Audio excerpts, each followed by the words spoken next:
عملت ايه؟ ميت ابنك كنت عملت ايه؟ لو الميت ابنك كنت عملت ايه؟ لو ميت ابنك كنت عملت ايه؟ عايزين مسؤول، عايزين مسؤول. اللي حصل ده طبعا ما ينفعش حد يسكت عليه، لان في روح واحد راحت بسبب الاهمال، فده اهمال وتسيب.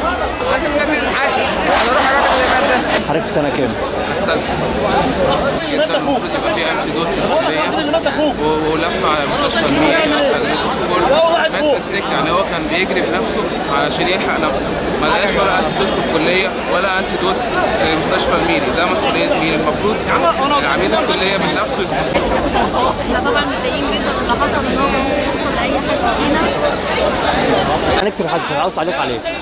اللي حصل ان اللي مات دوت هو يمكن عمر احنا ما قلناش حاجه، بس الاهمال والفساد ده مش فار عشان نسكت على حقه. في مسؤول ولازم يتحاسب. صيدله في قسم كامل السموم مفيش المصل المضاد للسم.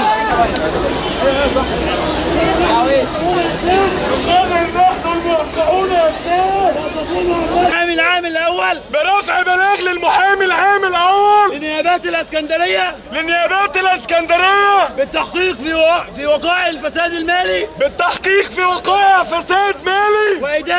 واداري بكليه الصيدله جامعه الاسكندريه. دكتور احمد مات، عايزيننا نسكت ليه؟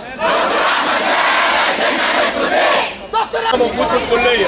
الراجل ده اصلا اتغير عليه اكتر من 4 عمدة، وبعد ما اتغير عليه اكتر من 4 عمدة مش قادر عميد يشيله، مع ان كل الناس مش حباه ورافضاه. ليه؟ لان هو رجل امن الدولة الاول. العمال والطلبة ايد واحدة،